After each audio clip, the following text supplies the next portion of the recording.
Well, I think we're going to get started. Thank you so much for participating in this program this evening. My name is Greg Coleridge. I'm one of the co-directors of Move to Amend, and do appreciate your participation in this program, which is addressing during the recess of Congress coming up, how to lobby for the We the People Amendment. The agenda for this evening's program is as follows. I'm going to give a brief background of Move to Amend, followed by a definition and goals of lobbying in general. That'll be followed by then some specifics of various steps that are needed to be taken to plan and implement, as well as follow up a lobby meeting. And they include scheduling the meeting itself, forming your group of those you are going to take to the meeting, organizing for the meeting beforehand, prior to the meeting, a few optional actions to take, holding the meeting itself, the agenda, and then some testimonials from individuals who've had direct experience in having such meetings in person with congressional representatives.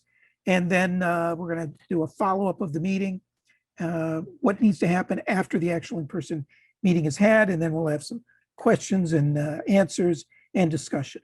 We may move around the last couple of items, actually, and have the testimonials come after the following of the meeting. So that's anyway the agenda for the call this evening. So we begin with Move to Amend. Its mission, as some of you may know, Move to Amend is a coalition of hundreds of organizations and hundreds of thousands of individuals committed to social and economic justice, ending corporate rule, and building a vibrant democracy that is genuinely accountable to the people, not corporate interests. Our principles and values are fivefold. First, we're committed to anti-oppression and solidarity organizing, believing that we need to act in consort with those individuals who have been historically and right up to the present oppressed physically, emotionally, politically, economically, and the like, regardless of who they are based on their race, religion, sexual orientation, physical ability, nationality, and the like. Second, we're focused on coalition and movement building, believing that to build power, to bring change, you have to have a movement that transcends a single organization, even one as big as Move to Amend. Third, grassroots organizing. Not only do we need to form sort of vertically a coalition and work at trying to build power through building a movement, but we must also work at the grassroots organizing in sort of drilling down and working with our constituents at a grassroots level and helping them do organizing in building coalitions where they are connecting local concerns with the We the People Amendment, corporate rule, money, and politics. We're dedicated to political education, very much believing that education needs to be continual, that these issues that we're talking about now, that those we continue to try to help people understand are those issues, particularly around corporate constitutional rights, money and politics, the undemocratic, inherent undemocratic constitution in so many ways are things that we just didn't learn in school or even in our activist spheres. So we have to learn them now. And it's an ongoing campaign and a purpose in doing so. And last is we have to be, since they are inextricably connected, be politically and economically independent so that we are not tethered in any way, shape, or form to corporate entities, to major, huge, big foundations, to governments, to political parties, and to super duper wealthy individuals. The goals of Move to Amend are really twofold overall. One is to pass the We the People Amendment, to make clear that artificial entities do not have constitutional rights and that money is not speech.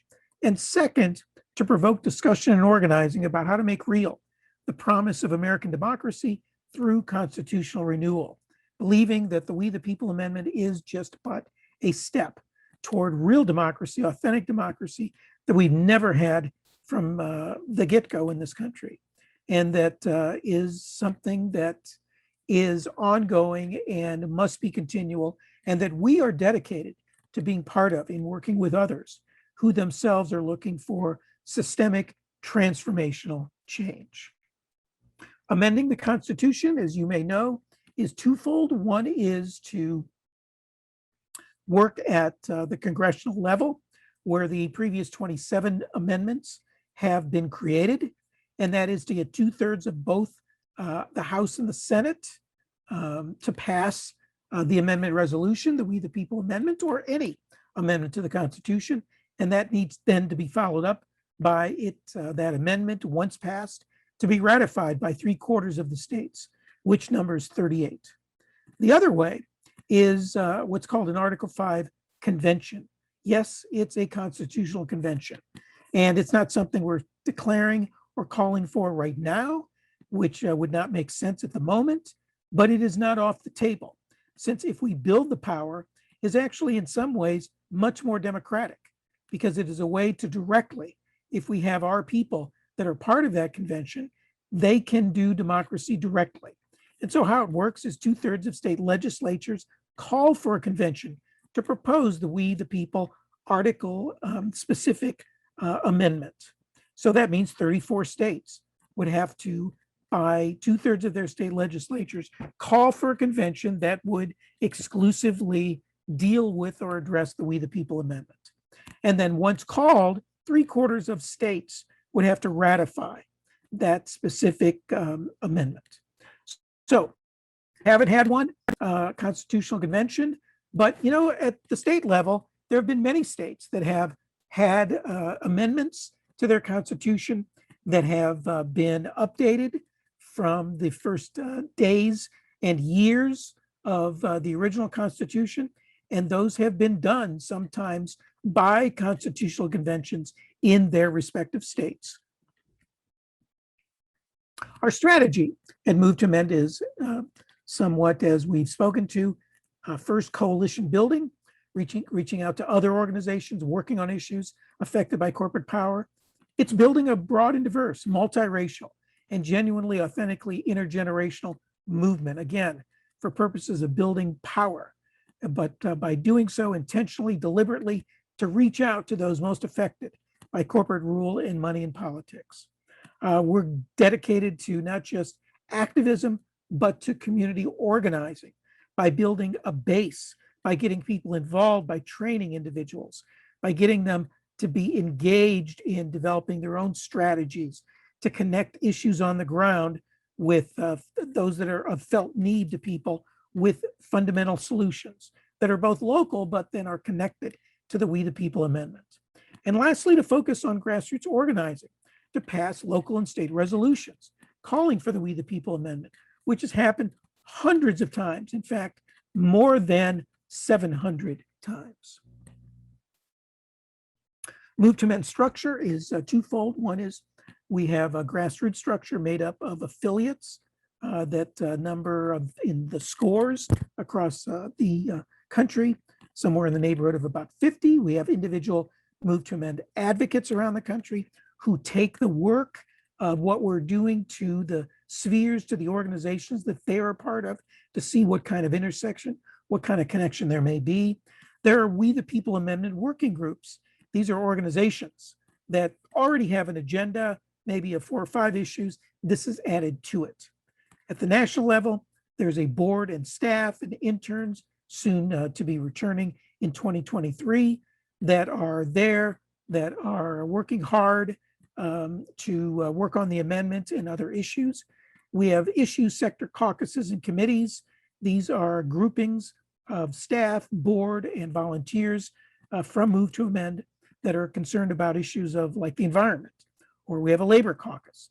We have a law and research committee and some other standing committees. And finally, we have coalition projects that may be in existence for 6 months, for a year. They're not necessarily, though, ongoing, that go for multiple years. So that's the structure. We the People Amendment, which is what this gathering is about in trying to promote through this August recess of lobbying is what is listed there in summary. It has 3 sections. Section 1, artificial entities such as corporations do not have constitutional rights. People are people. How's that for a radical notion? Second, money is not a form of First Amendment protected free speech. And third, nothing in this amendment shall be construed to abridge freedom of the press. There are currently 93 co-sponsors of the amendment. We're hoping by the end of August of this August recess will be up to 100. The link to the complete amendment language and links to the 93 co-sponsors up to this point are listed there at movetoamend.org/amendment. So it's important before you get started to actually go to that site and see whether your congressperson is in fact a co-sponsor or not. Okay, so when do we get into this? Lobbying.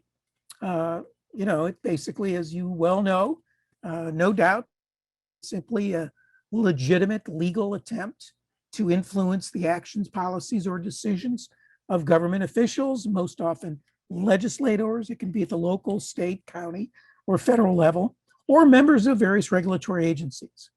Its goal, let's see if I can reduce this, here we go, is really threefold. One is to do education, to get the person you may be speaking to, whether it is the representative themselves or their aide, trying to get them on the other side of the learning curve, to understand the issue, to understand the reasons why we believe the We the People Amendment is so important and is more preferable than a few of the other amendments that have been proposed, calling for various minimalist pieces of what the We the People Amendment calls for. So that's one of the main, it's an important goal, and it's a never-ending goal. The second is to build relationships. Since it's very rare that for the very first time you connect with something, they've never heard of you, they've never seen you before, they've never heard of this amendment. Out of the blue, you're asking them to support this. Hopefully they will at least take it seriously enough to take to their boss, but it helps. Sometimes that can work, particularly if the material can speak for itself and you as a representative and as a volunteer leader of Move to Amend, compelling case, which I'm sure you will be able to do. But nevertheless, it helps, does it not? As it is in getting anywhere on anything in life, if you have developed some kind of relationship with that person, whether it's the representative and or the aide. And then the third, ultimately, the bottom line is you want that representative to co-sponsor the We the People Amendment, to become the 94th, 5th, and so on, to, by the end of the August recess, hopefully get us to at least 100 co-sponsors.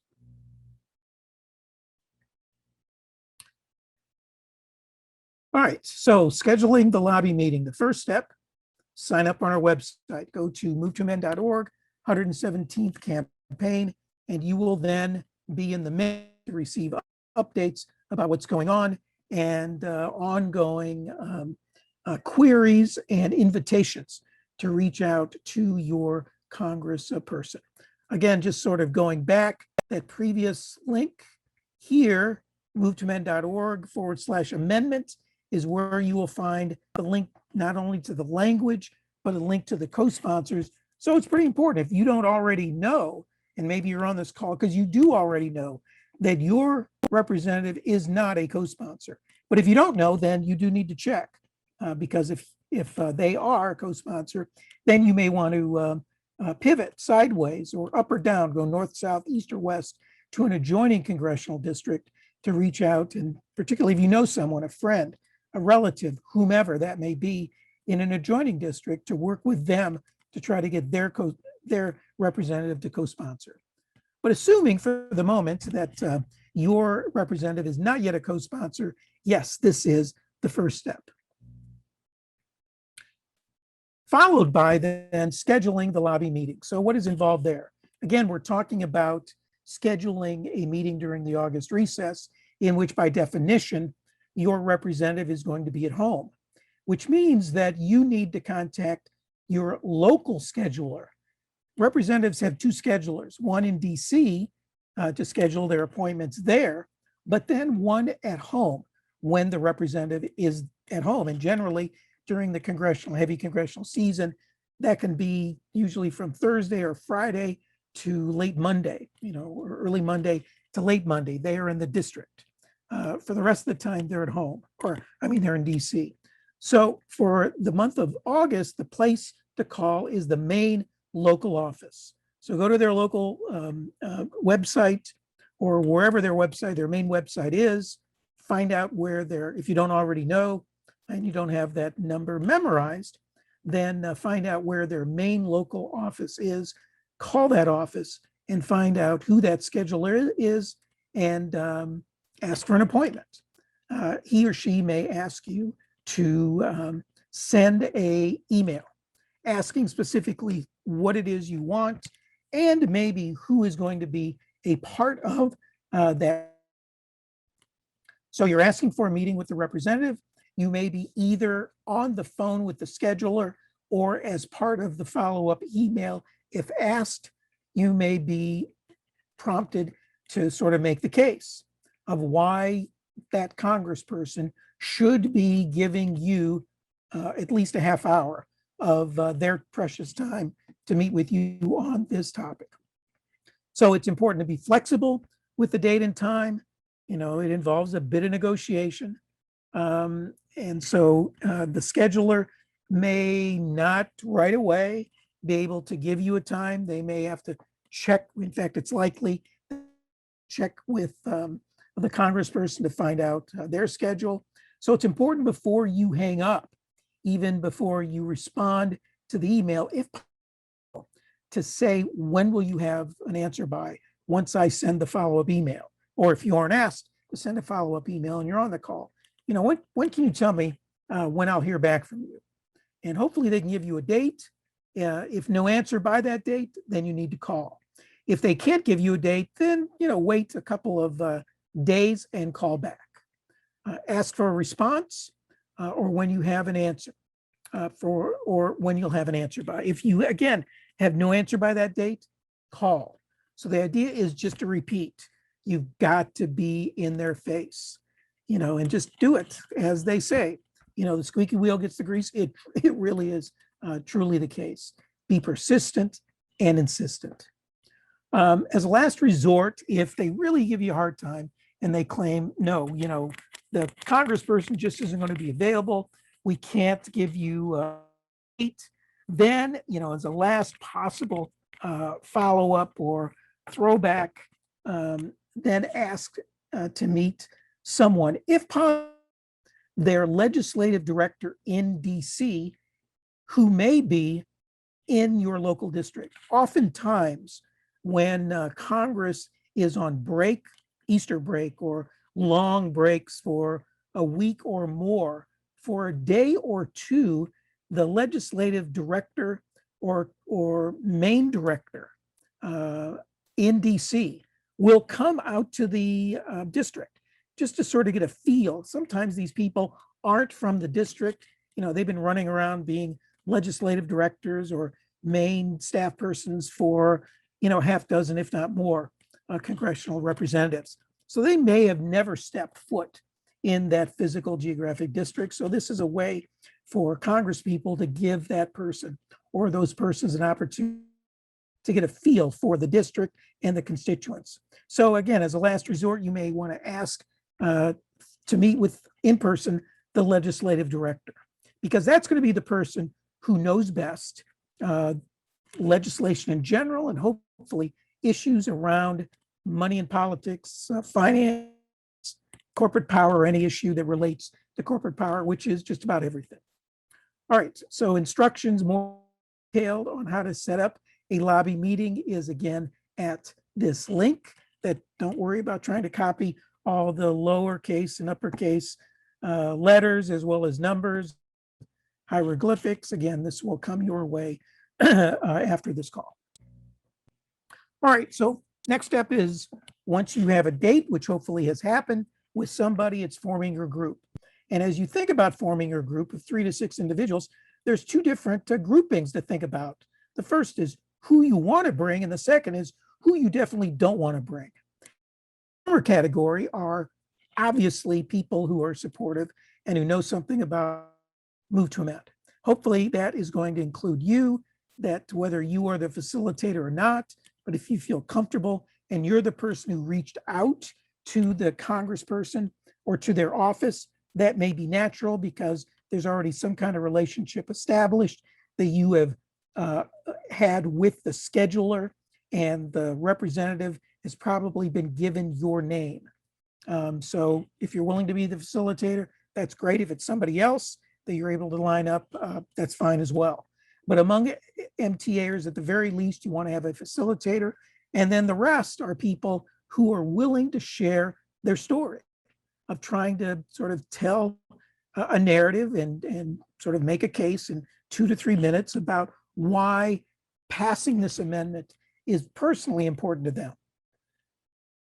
Among those 3 to 6 individuals to include may be if you have established connections in your locale with other individuals or representatives of organizations who have either endorsed the We the People amendment or have passed a resolution, or just individuals who may be members of another, of a different organization that's important, that has some kind of relationship. Sometimes people, have good positive relationships.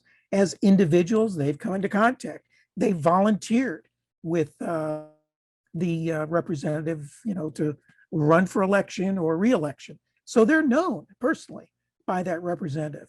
If they're an organizational representative, that organization has had a positive relationship with that representative. And oftentimes that positive relationship has taken the form of they've, given a lot of kudos to the representatives, or they've helped in a substantive way. Again, they've supplied person power, they've given campaign contributions, or they have some credibility and they are a force to be reckoned with in the community. Even if the representative doesn't necessarily have much connection with them, they at least respect that organization and that organizational representative. So it means that they have some power, they have some ability to bring people to go out and vote, people to spread the word about a candidate. So any of that combination would be the type of people you want in your group. The opposite then are people not to bring. For example, people who have run against the representative, people who have poor relationship with the representative, have taken multiple efforts at writing letters to the editor that have pissed off your representative, not the kind of person to include in your group. And as well as representatives from other organizations who, again, have had poor relationships in any number of ways with your representative. So those are people definitely to avoid. All right, so organizing for the meeting itself. So this is prior to, once you have your group of 3 to 6 people, materials to assemble that you want to have with you, with a subset, a couple of them actually sent beforehand, that last sort of point down there before the meeting. And so among those types of materials to assemble, and a few of which to forward, include the amendment language itself, which you can get from the website or by going to congress.gov, a list of petition signers or number, meaning people in that congressional district who have signed our motion to amend petition, by either a printout, which looks impressive when you can get, quite a number of signatures or names that are typed out on a single piece of paper. And if you've got a few hundred or a few thousand, that can be a nice little stack of paper.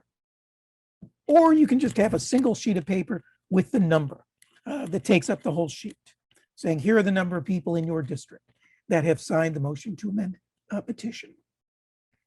Another kind of thing to have, if it's appropriate, is in that congressional district, a listing of organizations taken a position. Again, there's over 600 organizations that have endorsed our effort, endorsed our mission, if not passed resolutions in support of the We the People Amendment, as well as political jurisdictions that have either passed municipal resolutions, meaning your city council, township trustees, village council, whatever the political body may be that has passed a supportive resolution, or your political jurisdiction has had a citizen initiative, citizen-driven citizen initiative that has actually gotten on the ballot for voter consideration and is passed.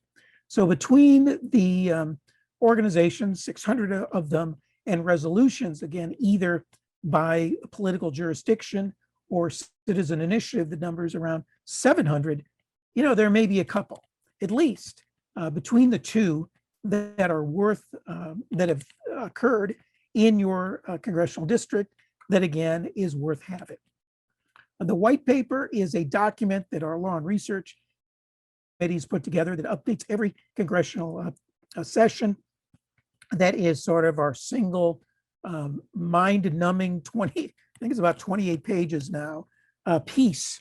And it is listed among the documents that are linked at the bottom that is given when we were meeting in person in DC with legislative offices, whether it's with the congressional person or their aide. And basically what it is it's a single document that basically covers from A to Z every single aspect or avenue of the amendment, with trying to preemptively answer any questions they may have, compares our amendment to a couple of the others that are out there, why we believe ours is superior.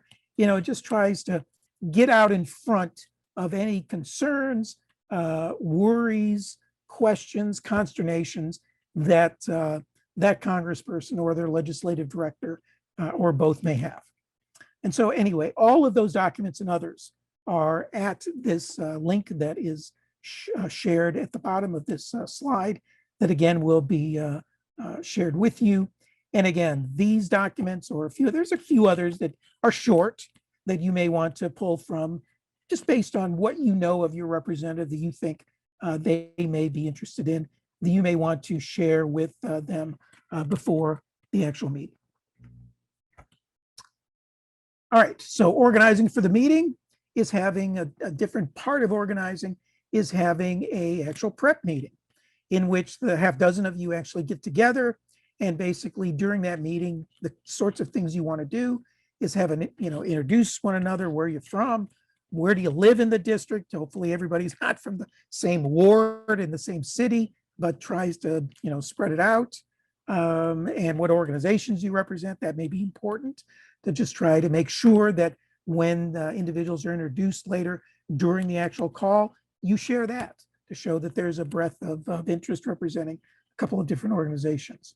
You want to review the materials that were on the previous slide, maybe go over some talking points, some of the anticipated questions that you think might be asked. And then you want to decide the roles, who's going to do what during the call.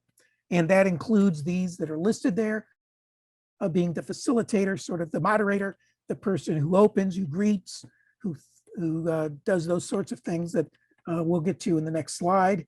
Someone who may just be informally a note taker, particularly trying to capture if there's anything that during the call, we at the Move to Amend end promise in sending after the call. It's like they ask for a piece of information or a document or something that is not contained, that was not shared beforehand, that you think we may have or you don't know, but to make sure that's captured, that you then can get back to us and ask, hey, do we have a document that answers this question? Someone who is willing to describe in brief the major sections of the We the People Amendment. That's real short. Again, hopefully they have it in front of them. They don't necessarily have to, the describer have to go through and read the whole thing, but just to summarize the important points to it. Someone to present the support that's in the district. Again, the number of people who've signed the petition, the number of organizations that have supported and endorsed, and the number of communities, if there have been communities that have passed either resolutions or citizen initiatives. And then someone to sort of make the bite, if you will, to ask, are you willing? They may not be at that time, but never hurts to ask. So Representative, whomever, are you willing to co-sponsor the We the People Amendment at this juncture, and sort of throw it out there, see where they go, see what they say, make sure whatever they say is taken down by notes, and then go from there. So those are the roles to be decided. Some of it, of course, a couple of these can be done by the facilitator, but the more people you can get involved, the better. All right, the also purpose of the call is to sort of maybe go around and ask people, what do you think you're going to talk about? How are you going to connect the We the People Amendment, ending corporate constitutional rights and the money of speech to some issue or some group that you're involved in that's concerned about some concern? And just to try to see, and hopefully there is, several different, it's all right if more than one person speaks on the same issue connecting, I don't know, the We the People Amendment to healthcare or to housing or whatever, but hopefully not all 6 people are about the very same issue. So trying to get at least some diversity there. Trying during the prep call to, before the meeting, ask someone to do a little intel, to research the representative by going, if you're not already familiar with what is the representative's priorities, views, you can glean that by going to the website, check out their press release section, because they're usually there trying to, talk about issues that are near and dear to their hearts. So you can get a good idea of when they issue a press release speaking about how proud they are that they introduced this bill on whatever it is, or that they voted for something that they think is very important, that is going to directly connect and is going to directly impact positively the constituents or the communities in the district. And then lastly, or second to lastly, is to go over the agenda. That's on the next slide. Make sure everybody understands what the about. And then if using Zoom, which probably that's not going to be the case here, but maybe there will be a person who can't physically make the meeting, but would still like to participate. And so if that is the case, and you really think that's important to include that person, then inquire with the office. They, no doubt have that already set up, and just see if that can be worked out.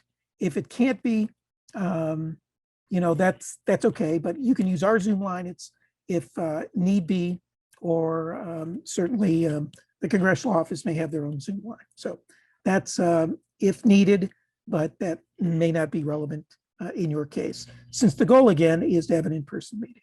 All right, almost done here.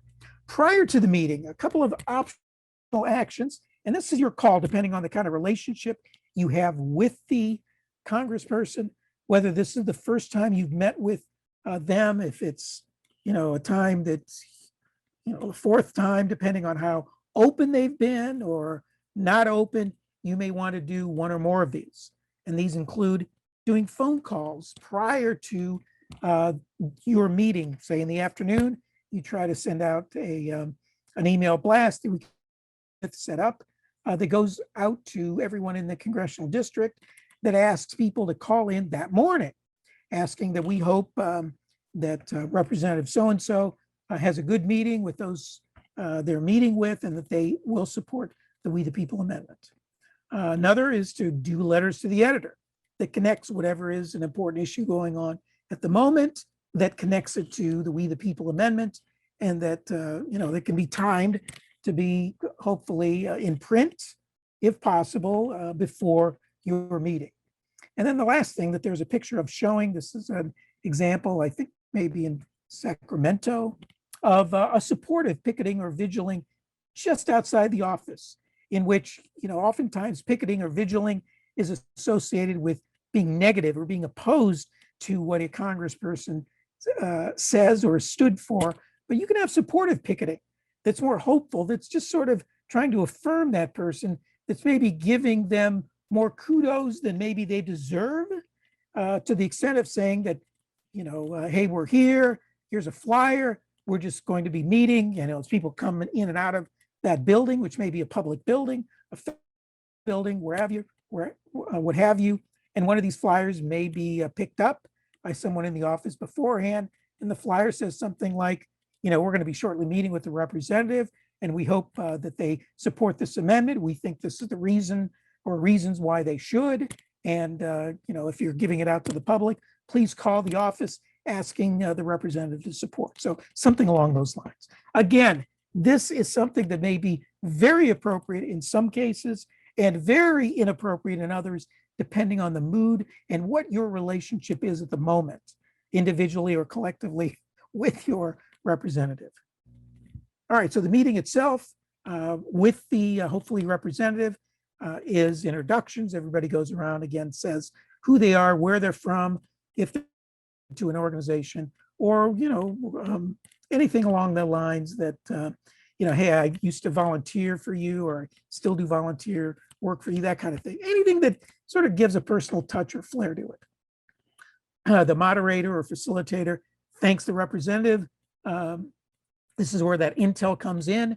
If you've learned that they've taken a position that in some way connects with issues of money and politics or move to amend, but even if it doesn't, just thank them for it, that you think in general is something that move to amend would support, but something that connects to our issue of corporate rule, of corporate power, of the horrific impact, negative impact of money in politics, drowning out the voices of people without money, all the better.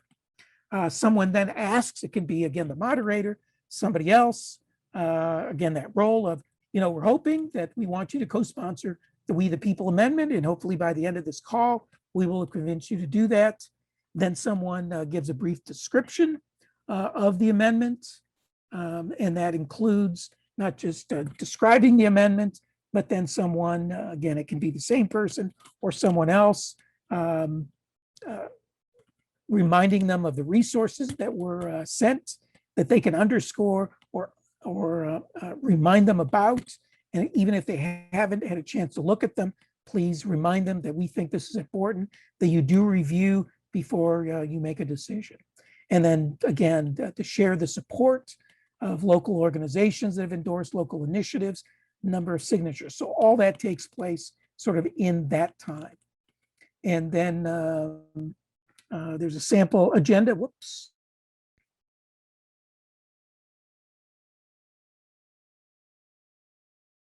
All right, so here we are. All right, so the sample agenda and listed on the 117th campaign. So that's where the agenda is listed. So again, you'll get that. And when you get it, you can print it out and stylize it. And it's a template, but again, use it in ways that you think make sense to you. And continuing the meeting agenda, at this point, it may make sense to share stories from each person, why they support the amendment. And at the end, again, you're restating, now that they've heard from you, now that they've heard a little bit more about the amendment, you want to restate your ask by the same person or different. We hope that we've given you enough information where you're prepared right now to co-sponsor the We the People Amendment. And then end it by asking if there's any questions that they may have, review any commitments that maybe you have made or that they have made. Okay, they've asked for something, we'll make sure that within the next 24 hours or 48 hours, we'll get something to you, and that you'll let them know that we'll be following up shortly. And so thank them again at the end. So that's the meeting. All right, following up the meeting, and I've changed the order here a little bit so that at the very end, the testimonials can go, is after the meeting, send a thank you email with any info requests that you've made, as well as you may want to do. Sometimes even a greater personal impact is to actually snail mail a thank you note to the representative. Nice touch. You can also send an email blast to constituents in the district on our Move to Amend email list, asking them to call, periodically. Hopefully it won't be necessary, but can be each and every week. You may already be familiar, where we have something called We the People Wednesdays, where every Wednesday we ask people to keep the pressure up by calling their representative to support the We the People Amendment and co-sponsor. In a couple of weeks, send an email or personally call the office and ask for a response. Again, just keep doing this. Keep doing it. Keep doing it. Got to be persistent. Got to be insistent until you get a response. And so there is the link again to the campaign. Before turning it over to others for their testimonies, I just want to end this by showing you a picture of someone forging some steel. And I do this because I think this is an apt metaphor for this purpose and certainly the times we are in. You know, it's easy, is it, to try to shape a piece of steel when it is cold. It is only when it is heated up, and when a piece of metal is heated up, does it become unstable. And what makes it unstable is that within the actual physics of the metal is all of these free radical atoms that are just running around like crazy that make that metal. And it expands, it becomes malleable, it becomes able to be shaped. And that shaping, when it is white hot, is something that obviously this person is doing through that hammer. Well, don't look now, my friends, but it's good and it's bad that the times we live in are not sort of cold, meaning very difficult to bring about change. We are in a period of unprecedented times in which sort of the political, the economic, the environmental, the sociological, the anthropological, everything related to our culture is, in essence, white hot. It is unstable. It is apt to either be molded for the good or for the bad. How it moves and how it's shaped and who is holding on to that hammer is in part up to us. And we need, many people are terrified about this unprecedented, unknowing, unstable times. And it certainly in part is that, but it is also incredibly opportunistic. So it is up to us to try to rise to the occasion, to have the courage, to have the wisdom, to have knowledge, and to have the confidence to hold that hammer. I'm not going to get into, hammer and, the whole lyrics to Pete Seeger, but nevertheless, opportunity to mold it and shape it to promote democracy and justice and peace and a sustainable world. So hopefully we can take advantage of that. All right, so we're going to have some personal testimonies here short by Jenny Spanos to talk about her experience in Florida, Shelley Williams in California, Millie Harmon in Arizona, and I just may end this screen share at this point. Jenny, Shelley, and then Millie. Hi, thanks, Greg. Yeah, a lot of great points there. And, with 435 members in the Congress, like you said, there's not one size fits all for any of the lobbying that we're doing. I focus my efforts in arguably the most challenging region of the country, the southern states. And I found that persistence is the tried and true key for making things happen. Our latest rep that just came on, Representative Nakima Williams, she's out of Georgia. She's in the 5th District near Atlanta, or in Atlanta. We met with their office 3 times, and every time they seemed like they're going to come on, and then, no action. But we felt that they were supportive enough that we just wanted to keep meeting with them until they came on, and that's what their constituency decided to do. Our members there, and we were making the 3rd meeting, and they said, "Oh, we've looked at this, we support this," and then they came on.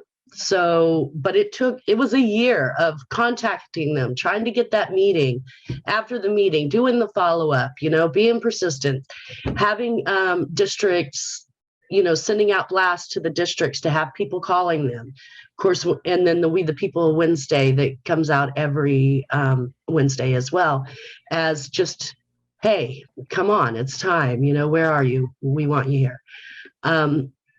Now, this isn't, we know this isn't, it's more like a triathlon than a sprint. But this time right now during the August recess is kind of like the last quarter of the 117th Congress. So it is kind of crunch time for us in this leg of it. And getting co-sponsors now, in theory, will make it easier to bring them on board in the 118th. So because they've already done their due diligence and we've already done our due diligence, that still does not mean that it's not going to take some tenacity to bring them back on. We had a rep that we were working with, trying to meet with them, did not respond to any of our requests, and any of our emails, any of our phone calls were just falling what we felt like on deaf ears. The constituents in that area were concerned about COVID. They didn't want to go in person. So they submitted a letter to the editor and they used humor and we're like, where are you at? We've been trying to find you, come back on, we know you're a We the People Amendment champion and we want you to come back on. And that day that it was published in the paper, they came back on and scheduled a meeting with that group. So, again, it's that persistence.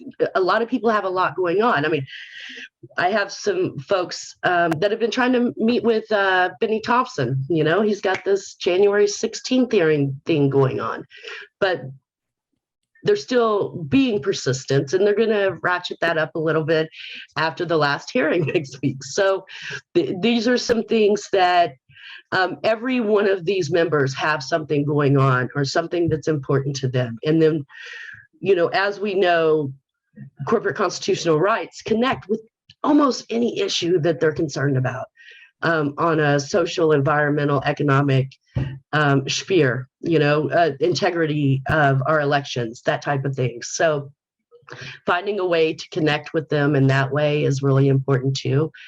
And also, just letting folks know and asking them to make the phone calls, your family members and friends. Say, ask them, help me out, make a call. You'll give them the script, you'll tell them what to say.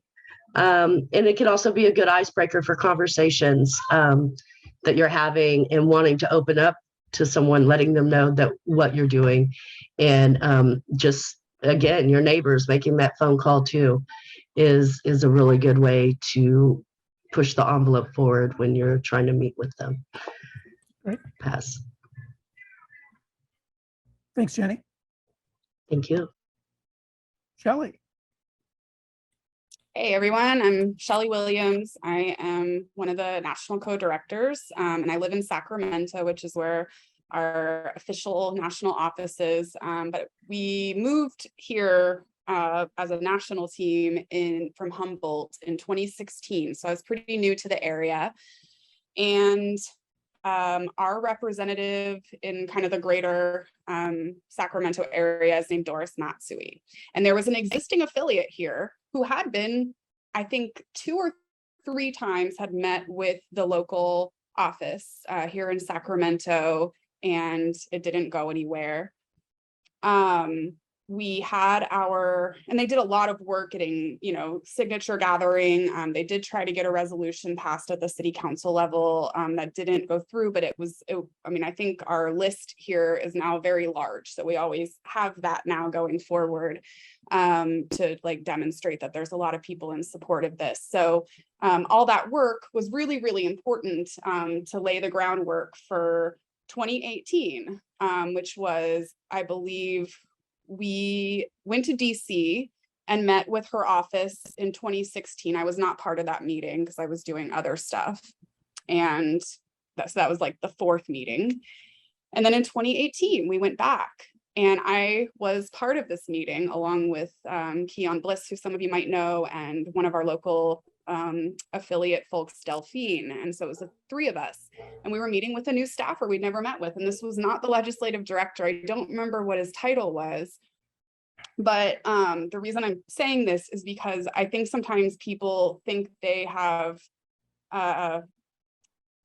gotten shorted in some way when they don't get the flashiest staffer.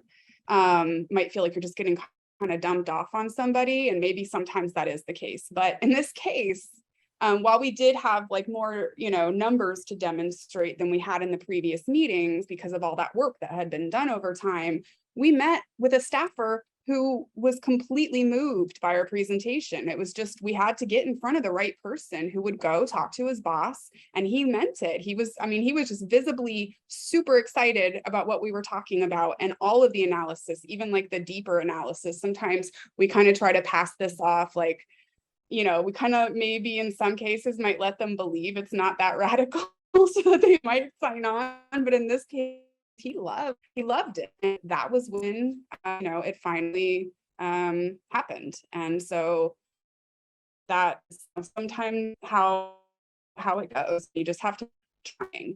So then, and this is, the case, there were some earlier who stepped off the call. So, well, my rep signed on, so what else can I do? So what we did after Matsui signed on, I hope it says my internet's unstable, so just let me know if I get garbled. We looked to neighboring districts. And there's a rep named Ami Bera. And Ami Bera, his father spent a year in prison for campaign finance violation, so like there wasn't a lot of reason to believe that he was going to be sympathetic to this. So we went ahead and like had one meeting where we were told no in that meeting. And then we scheduled another one. I might be a little unclear about the timeline of this, but in some cases, you will want to escalate. And this was a case where we knew if we didn't escalate, it wasn't going to happen. So during the Free the People campaign that we did a few years back, we organized an action at his office. And because our issue is connected to so many others, I reached out to climate groups, got a single payer person from our local single payer group, housing, we just had it like people from different fronts of struggle against corporate rule talking about how this connects with their issue. We had bullhorns. It was fun. We had a good time. We were not being, we weren't being mean. We were having a good time. We were asked by a security guard to leave the property at one point. And guess what? He signed on. Because he was like, oh, they're not messing around and they will probably come back and do this again. So yeah, I just think it's a good case study, sometimes it takes a long time and you have to kind of just build it up and build your foundation, and it will eventually break through. And when it breaks through, you go on to the next district, and knowing when to escalate and when that's needed, because in a lot of cases, that is, a really critical thing, but you don't want to escalate when it's not needed. So anyway, that's the kind of thing that we can always like help give advice on and all of that. So that's how it happened here. Pass. Great, thanks, Shelley.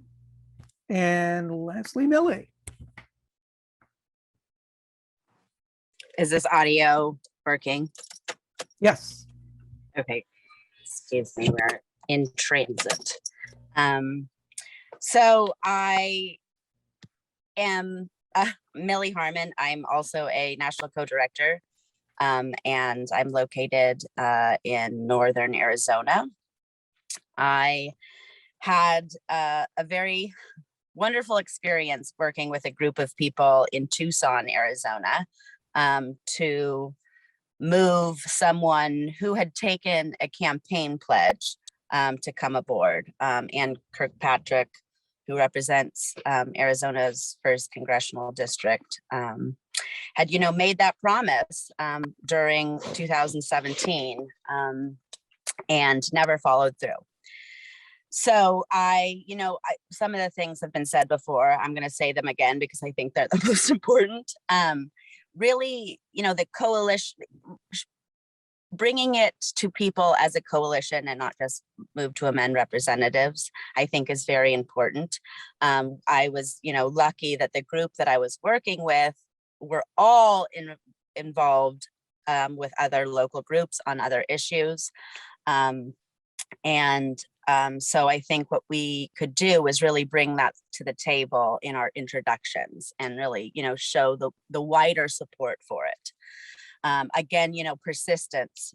You're not gonna, it's so rare that you get, what you want right away. And they don't have, once they're in office, especially like they're why are they going to give it to you? You know what I mean? So really we have to press and press and press. And sometimes we get to the point where it's a little uncomfortable, and we really have to light the fire and highlight why it's important, and any, district support that we have, any local resolutions, any state initiatives, anything like that is important to bring to the table.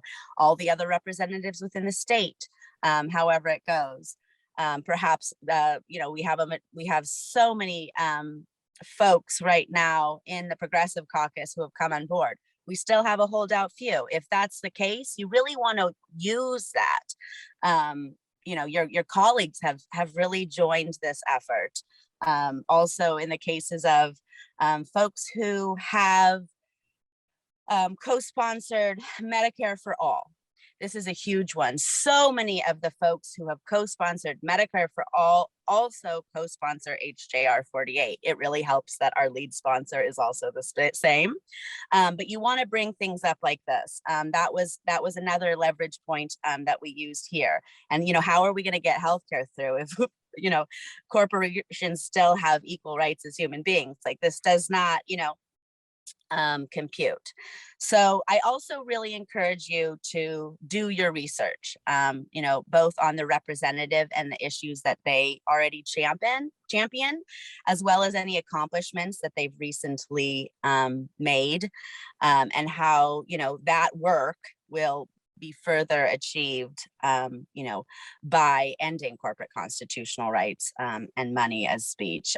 If the representative has a newsletter you can join, I highly encourage you to find that out. You want to see the things that they're doing so you can make connections in this to that, and also praise them up. They are politicians. And one of the reasons that they've managed that is, ego exists. So let's, we want to also point out and compliment and say, hey, we're on the same page here. And really express who you are in the community. Are you a mother? Are you a librarian? Are you a, volunteer firefighter?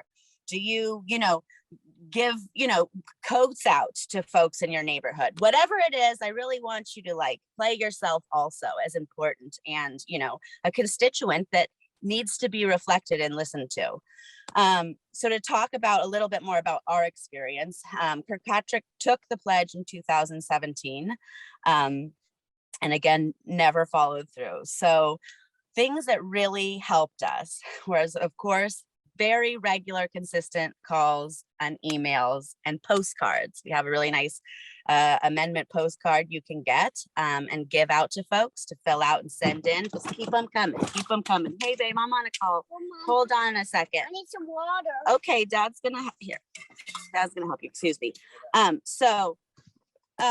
Other things, we had a meeting at the office. They were really supportive, very encouraging, and we just never heard back from them after that.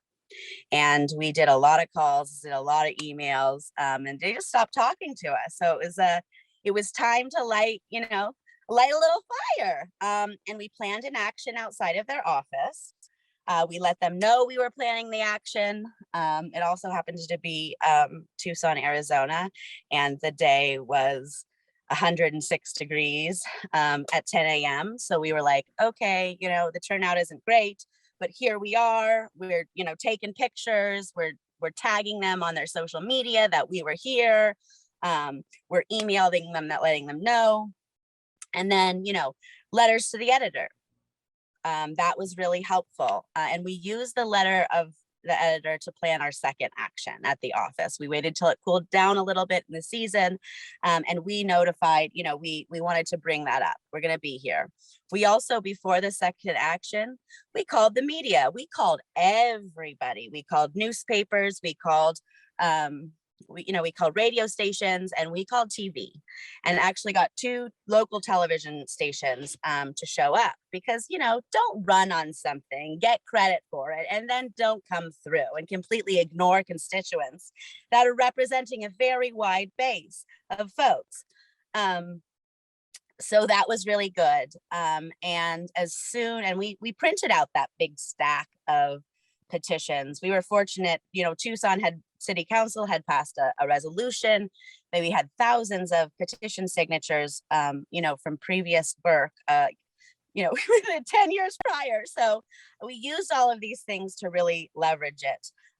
We also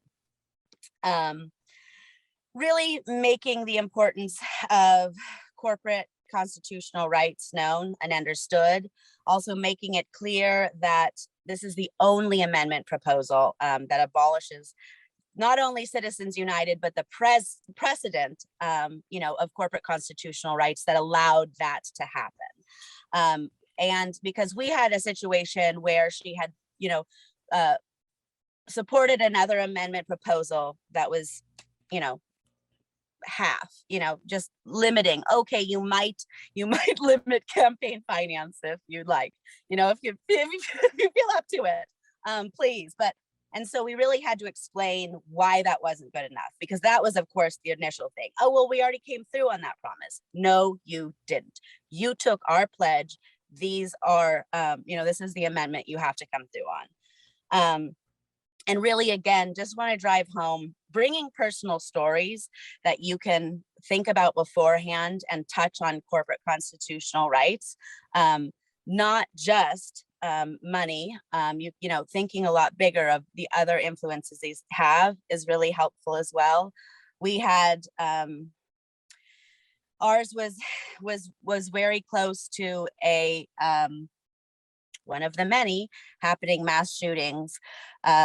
Kirkpatrick supported legislation for gun control, and we were able to use one of the people who joined spoke of a personal story about gun violence, spoke to her work, complimented it on trying to overcome that, and explained how we have a whole block and can't really get the breakthrough we needed with so much corporate influence in our political system.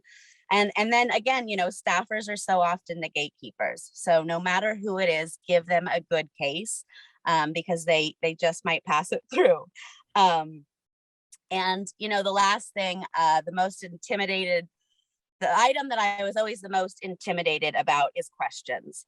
Being asked a question that I could not answer about the amendment. So just, reminder, it's okay not to know. And you can always tell people that you will follow up with an answer. So that might have been a little lengthy. And thank you so much for joining. Tell all your friends. Absolutely. Thank you all. Wonderful testimonies from different parts of the country. So we want to open it up now to questions, comments that any of you have about what you've heard, or about what you may do or are still unsure of. So the way to do that is to either in chat put the word stack and I can acknowledge you, or down at the bottom under reactions, you can click it and raise your hand in that way. So, and I think I forgot to say, actually, to end Sure. my story, which we all know, but as soon as the media was going to be put out there, or went out that night, they got an invitation for a meeting, of which that they signed on. So it was not all too lost. So that was very effective, very effective. Great. Thanks for that, Millie and Shelley and Jenny. So any questions or comments that anyone has?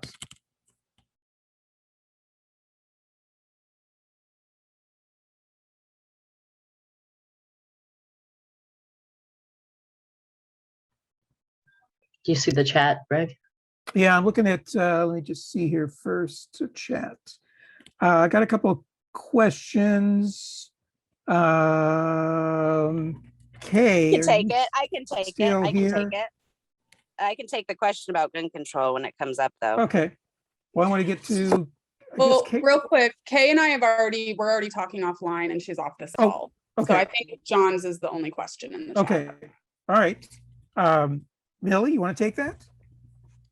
Yeah, so as we've stated, we do not support candidates. We do not support other legislation that they has moved to amend. They support. We are completely bipartisan. We do not support any national specific legislation around gun control. The reason that I brought that up was for in this example with this representative, the last piece of legislation that she had supported right before going into that meeting was something on gun control. So we leveraged that in our story, connecting it back to why it was important for that constituent and how the passage of the We the People amendment was important for that. But that was just a case in point. If you had a more conservative representative, you might be talking more about small businesses and how it is incredibly important for corporations wielding constitutional rights to not have the ability to say, actually, no matter what you say, Walmart Supercenter is going to come in here and take over this because they have the constitutional precedent to do so. So that was just what I'm saying. It is a personalized thing, and doing the research on the representative you will be talking to is vitally important to make it important to them. And that was my only point to that. Yeah, that is such an important point, is finding out what is it that drives that congressperson to move. Where is their passion? What is it? What is their, they can't do everything. So they all have, 4 or 5 issues. With senators, it's even fewer. Congress people are forced to almost be jack of all trades and masters of absolutely none, but they have a couple passions. So finding out what those passions are and connecting the We the People amendment to that is extremely important. Other comments, questions?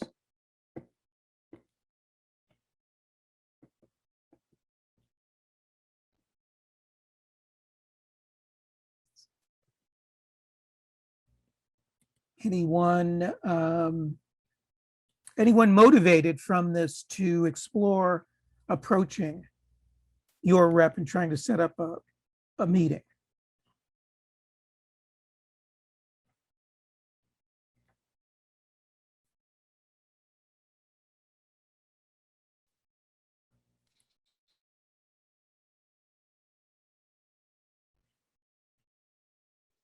I know Kay's off, but could we speak to her question? Shelley, the Californian, you want to answer that? Yeah, I mean, I've been talking to her offline, so I'm connecting her with the East Bay affiliate, and I just added her to the California State Network list so that she can get involved. But yeah, I mean, that is going to be the case sometimes. That kind of like goes into what my story is, which is there really isn't anybody in the nearby area anymore because we went to those outside districts and also got those reps after we got ours. So that is the strategy. So she lives in an area where, we have a lot of affiliates in California, especially this area. And so a higher concentration of reps who have signed on. So the work looks a little different. And so they are now pivoting to trying to get Senator Padilla to introduce a companion bill into the Senate. And so that's the next level when you have gotten all the reps in your area. So, and that's not a terrible problem to have, but there's still tons and tons of other work besides that Right. Needs to be done to build the movement. Got it. Yep, hold on. I don't want to put anybody on the spot, but Kathy, I know you are from Massachusetts. Is your rep a co-sponsor? Oh, you're on mute.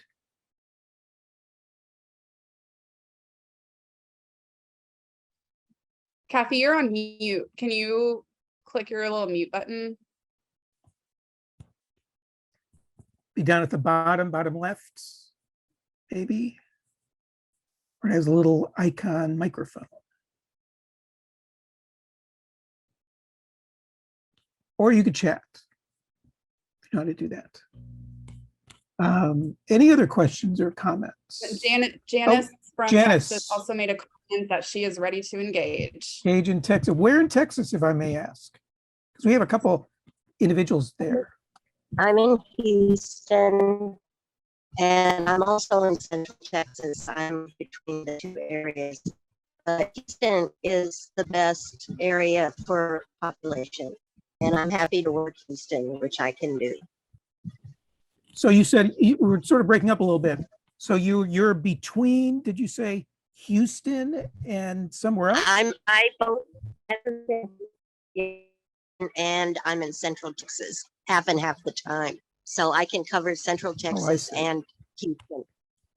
Gotcha. Okay.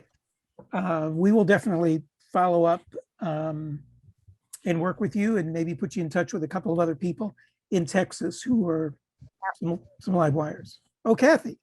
And Yes. Kathy is off mute now. Finally.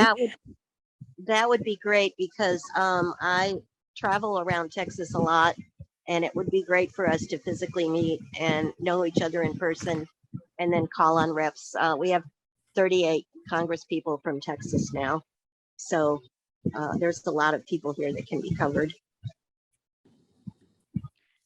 Yes, and a couple of advocates in Texas have been in touch and had a meeting with the with several with the Democratic Party chair, and they were trying to reach out, I think, to the Republican Party chair. So, okay, great. Thanks, Janice. Thank you. Be in touch.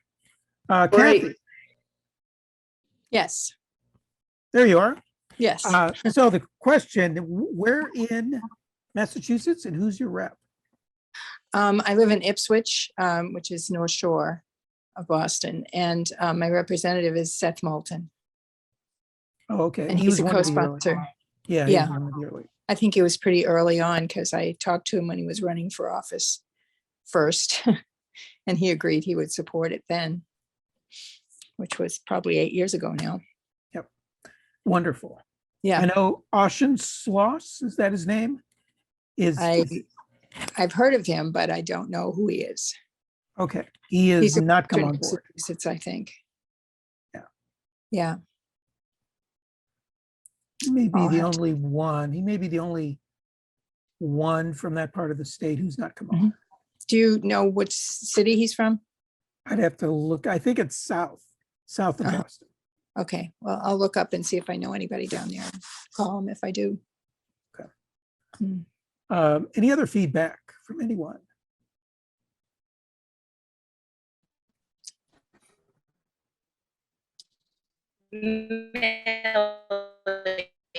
Whoops.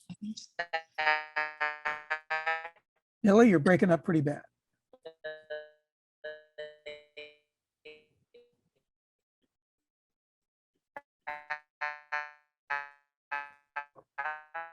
Yeah, Millie, it's really not, can't hear you at all. Yeah. You become musical notes. It's about. Mhm. Okay, well, if there are none, just to say that we will send out both to people on this call and everyone who registered a copy of this program, a recording to the extent that we got most of it. So thanks for whoever got that going. Oh, okay. I'm sorry. Oh, still not much better. And, oh, here we are.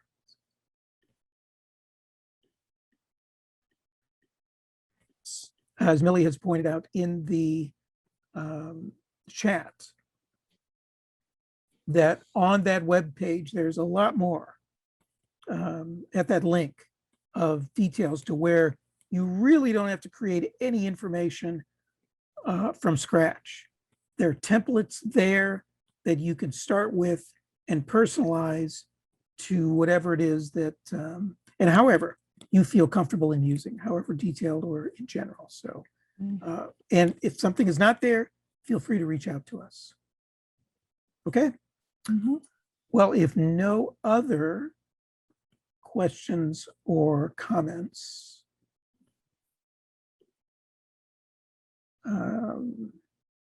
Yeah, and Millie makes a good point.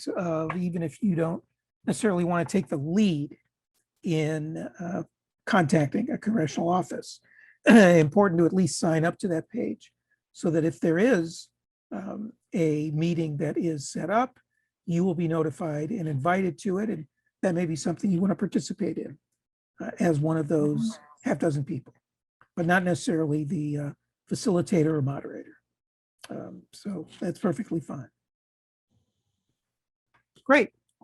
All right. Well, thank you so much, everyone, for taking part. And feel free anytime to reach out. You can reach us at info@movetoamend.org, or if you want to reach me directly, it's Greg, Greg, at movetoamend.org. Feel free to reach out with any questions, concerns, comments, whatever the case may be. So with Thank you. that, thanks so much, everyone. Take care now. Have a good night. Good night. Thank you all.